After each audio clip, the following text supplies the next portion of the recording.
talked about today was mindful eating, about making sure, firstly, that having a certain diet does not mean that you're going to get healthy, and it's not. Research has proven that it is not sustainable in the long run. So you may lose 30 kilos right now, but 3 years later, if you see participants from studies that have been doing this, you don't see that they've managed to follow through with all their weight loss.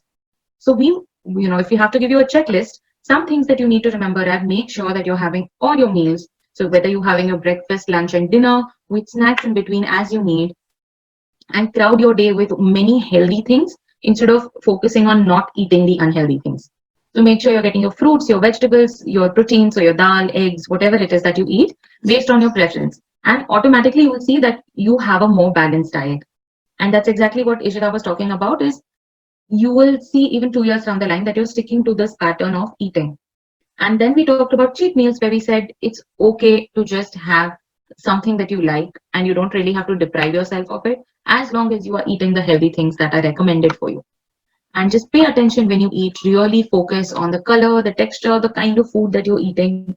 And once you start doing this, you will be more in tune with understanding hunger satiety cues, meaning understanding when you're full, understanding when you're hungry, and also start perceiving exercise more as something that makes you happy rather than something that makes you lose weight. So do whatever exercise works for you. Nothing is good or bad. Just get out there, be active about it, and just understand the biggest message that we're giving today is just understand that health looks different on different bodies. And just because you are not a size zero, or you are not a certain weight on the scale, does not mean you're not healthy.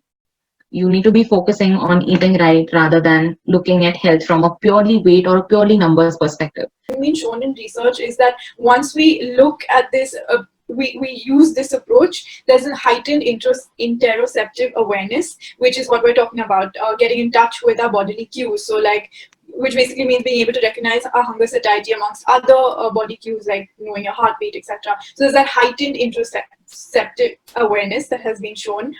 There's also a huge tangible shift in mood, right? Because you're not now your food, your relationship with food also changes so much. Food doesn't take up that that so much space that it used to take up, because half of it was just food worry. Half of it was this whole thing where you were telling yourself, no, I can't eat it, I can't eat it, I can't eat it, I can't eat it, and your entire mental space is so filled with that. But now there's so much free space to actually do and enjoy things that actually matter. And thirdly, I think there is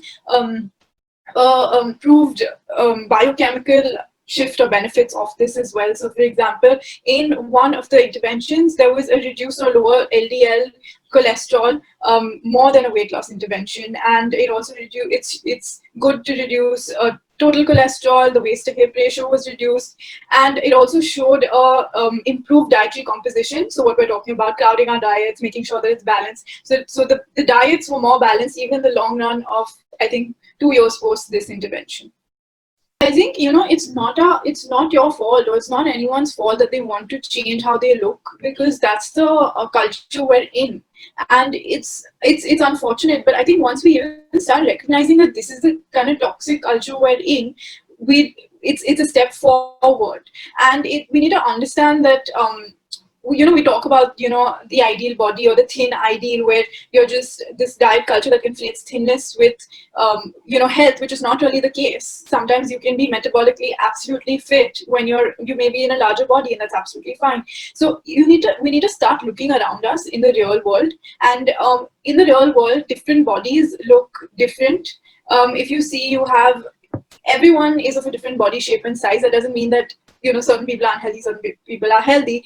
It's very, very nuanced, and I think that we need to start recognizing this diet culture. We need to start calling it out, and especially our own body image. So body image is, I don't want to touch upon it a lot, but body image is basically how we perceive ourselves to be in the mirror. It may not actually be the truth, but it's how we think, or what we think we are. Are we, oh my god, I'm fat, oh my god, I'm thin, those kind of thoughts. So trying to shift to a positive body image. So this whole weight inclusive approach also, or not really focusing on weight that much, is what I could call our approach. It also fosters a positive body image. You start feeling good about yourself.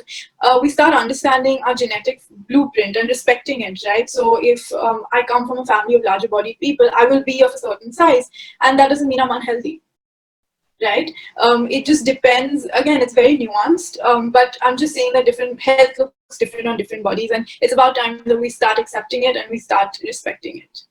A very loaded question. I think it takes a village to help you get through an eating disorder, and it's this constant positive dialogue that you're going to be having with your psychologist, be your nutritionist, who will help you get out of it. In the beginning, it may not be, again, this is again very individualistic, but in the beginning, usually you don't have that positive relationship with food.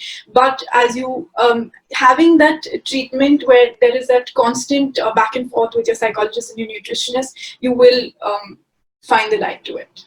You will have that positive attitude. You just have to have a good kind of backing or treatment, the people who are treating you. Yeah, I think, see, the best person to ask this was Ishita, because the core point of her study is eating patterns and eating disorders.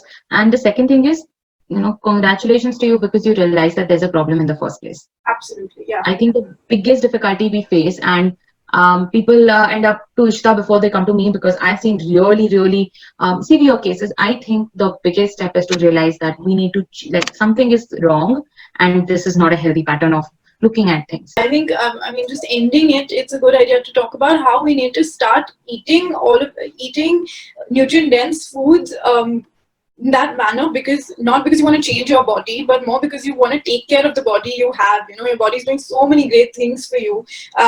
Losing weight or putting on weight is just one of them. And we need to start looking at it from a holistic point of view. And even exercise is a way of taking care of your body. It's a way of taking care of your cardio-metabolic health, as we spoke about. It's a way of taking care of your mood. It becomes I think exercise becomes kind of like a self-care toolkit, because you know that it's one of the different tools that you can use when you're feeling a little low and you have the energy to exercise. So you can do that as well. So I think eating well, for the most part, again, and moving in a way that you enjoy, as a way of taking care of yourself and your existing body, that itself will make all the difference in the world, and you'll find that positive shift in you as well if you just start taking care of yourself in that way.